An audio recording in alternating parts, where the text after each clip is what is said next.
This channel is supported by TrueFire. TrueFire is an online library of lessons from some of my favourite players. There's thousands of lessons on there. You can use the promo code JNC40 to get 40% off of any of their courses.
We come away, Lenny has gone to Crufts with one of the dogs and Elodie, and so she's got this Airbnb somewhere on the way, and I was thinking about, what I brought to play here. So obviously, on the channel that I kind of try and do a daily kind of thing where I'm recording and playing a piece of music. So of course I needed a guitar. I brought the PRS DGT SE because it's actually a really, really versatile guitar for a few different reasons, but the coil split in particular, the trem, the humbuckers, as well as just playing really well. That's why I stuck this in the van, and I didn't want to bring something like the blue Strat because I didn't want that getting damaged. So that was why that came along. Then also it has like a pretty handy gig bag, right? Then I brought an HX stomp and I brought a cable for that. What I find is that the main thing that happens when you try and do this sort of thing, you've got to try and find a plug somewhere, and you find yourself sat in the corner of a room. Maybe there's a plug that you can use over here, maybe there's a plug that you can use over there. So always remember an extension lead if you actually want to enjoy playing guitar. And also remember a guitar strap. I forgot to bring one. I thought there was one in the case. There was not. That was a mistake. So guitar strap, extension lead, a spare set of strings, of course. Trem on. You need a trem, don't you, to have fun. But yeah, I brought an HX stomp with the power supply, and I'm just finding there's too many cables. So what I've actually ended up here using I brought the Helix bud as well. So this is a really handy little thing. So not only can I actually gig with this thing, but I can bring this along to little trips, and I'm listening to everything through here. I don't know, you might be able to hear if I do this. If I turn it on.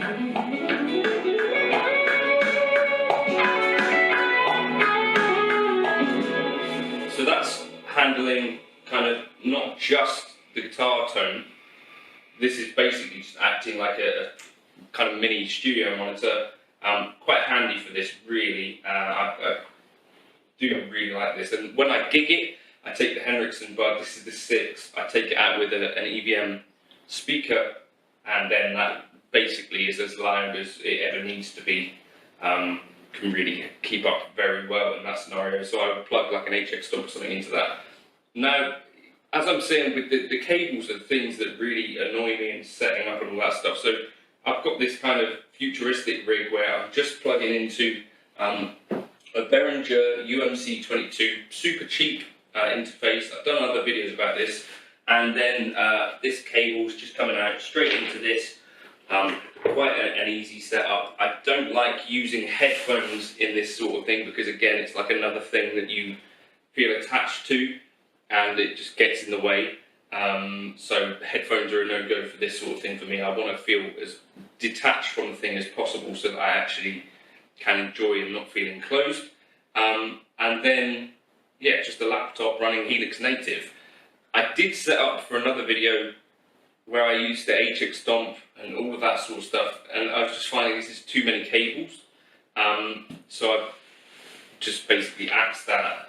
And yeah, I still feel that my absolute optimal for this, if I didn't have to record the music, I would just use the Waza Airs, and to have something as cool as the Waza Airs. So I really dig the tones of these. I'm going to upload a tone setter for this as soon as I can actually record them so that I can make a video for Boss. But I've got so much use out of these, beyond what I expected. I did buy these with my own hard-earned money. Initially I thought these are kind of expensive, sort of a gimmick. The more that I've used them, the more I've come to appreciate what this is about. So once you've got it set up, which maybe might take half an hour, and got used to how it works, you never really have to worry about it again, because you've just set up a guitar tone that you like, and then just plug in, play, and go for it. It's just really the quickest way and the most portable way that I've found to get enjoyable guitar tones. These also are really comfortable. As far as headphones go, they sound really good, and you could use them as wireless headphones anyway. So I guess that would be one of the ways that I justify this purchase. If you had to have some wireless headphones, for instance, the phone that I got doesn't have a headphone jack in it anymore, so I needed some sort of wireless headphone if I was going to use headphones, and I've stopped saying headphones now. So the Waza Airs made sense for that. They also sound really good. I used the lead amp on it. Sounds great, is super fun to play, and gets you playing guitar basically in scenarios when maybe you might not feel like setting up all of this sort of stuff. Because as much as this is pretty portable, there's what, 3 items there: a laptop, an audio interface, and this small amp. There's still, you know, you get a lead between each of them, and finding a space to put them, maybe you have to be really quiet as well. These are amazing for quiet practice, but also quick practice where you can just set up in the corner of a room or stand up and walk around as well. That's another amazing thing about them. I don't know, I'm a huge fan of the Waza Airs as I've got to use them more and more, and especially now, you know, maybe you don't have loads of space in your car, in your van, or in your, I don't know, you take these on holiday or whatever, chuck them in with the guitar. They don't take up hardly any space at all. The only thing that I know Boss do update their products, so like the Katanas, they've kind of improved over the years. If they could make it so that you could record with this rig, that would be all I would need to bring, that and a laptop. That would be amazing. So that would be my ultimate travel rig, potentially. This is what I need basically to actually get work done. You know, I've got Helix native running in Reaper on the laptop. Another tip if you're used to using a mouse, don't forget that, because trying to edit with the trackpad, if you're used to editing with a mouse, gets really difficult. That's kind of my travel rig for this short day. I've got a piece of gear to demo, so I'm going to have to figure that out. But that's about as minimal as I can get and still have fun playing guitar. The Waza Airs absolutely can do a great job, but I think it's really useful having Helix native in this sort of portable rig as well. I had another conversation with someone, and they were saying that the market for guitar plugins is bigger than I thought. Now let me know, have you ever used a guitar plugin, or have you ever used a modeler? If the answer to either of those is no, then let me know in the comments. Yeah, apparently plugins are more popular than I thought, because I kind of thought people more like me, like more likely to have used a modeler, less likely to have used a plugin. I don't know. Bit of a weird sample size, isn't it? But let me know your thoughts in the comments. Thank you for stopping by. I was using the Helix preset Spank Lead 35 if you want to grab that in the Gumroad links. Cheers.